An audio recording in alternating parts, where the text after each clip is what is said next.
Todos já sabem que a direita ligada a Bolsonaro mente compulsivamente. Desde o início da crise do coronavírus, as milícias bolsonaristas nas redes aceleraram o ritmo de produção de notícias falsas. A última delas foi um texto antigo de Reinaldo Azevedo, dizendo que o PT desviou 242 bilhões de reais da saúde.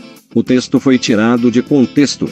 Ao dizer que foram desviados 242 bilhões de reais da saúde, Reinaldo não estava falando sobre corrupção. O texto fala sobre a chamada desvinculação de receitas da União, um mecanismo que existe desde o governo Fernando Henrique Cardoso. E a chamada DRU está definitivamente no centro das atenções aqui na Câmara. Saiba agora o que é exatamente a tão falada desvinculação de receitas da União e veja como estão as discussões sobre este instrumento que até o ano passado dava mais liberdade para o governo gerir seus gastos.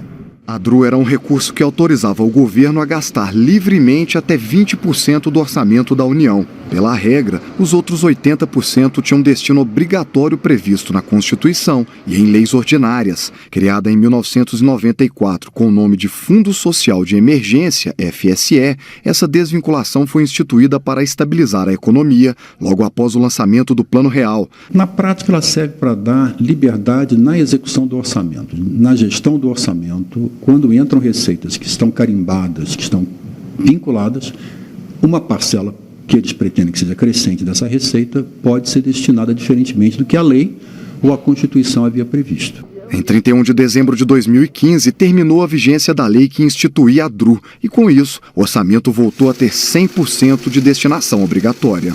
Por isso, o governo espera a aprovação de uma proposta que institui a DRU novamente até o fim de 2023. Tem uma última informação que acabou de chegar, antes de encerrar. Chegou agorinha de Brasília, o Senado acabou de aprovar a desvinculação de receitas da União até 2023. É isso que a gente sempre chama de DRU.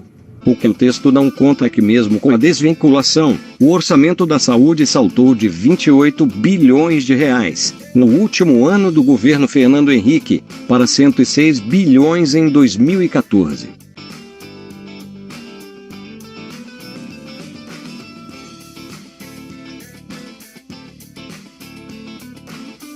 Considerando somente os governos petistas, houve um aumento de 246% no orçamento da saúde. Descontada a inflação, o aumento real é de quase 80%. Outra notícia falsa que circula atualmente diz respeito ao custo dos estádios para a Copa de 2014. Vamos comprovar com dados que não houve gasto do governo federal na reforma dos estádios.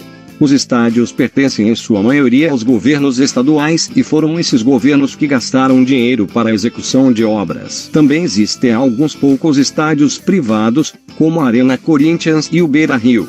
Em todos os casos, a única participação do governo federal foi a concessão de empréstimos por meio dos bancos públicos. Praticamente a totalidade destes empréstimos tem sido pagos em dia. Mais importante que isso é entender que os estádios da Copa custaram cerca de 3 bilhões de reais. O orçamento da saúde em 2020 é de 125 bilhões de reais. Ou seja, os gastos com a Copa do Mundo no Brasil não afetaram de maneira relevante o orçamento da saúde. É mentiroso dizer que a situação dos hospitais hoje estaria diferente caso a Copa não tivesse ocorrido. Também é importante lembrar que o Brasil recebeu milhões de turistas estrangeiros em 2014, que gastaram só na época da Copa US$ 1,5 bilhão na nossa economia.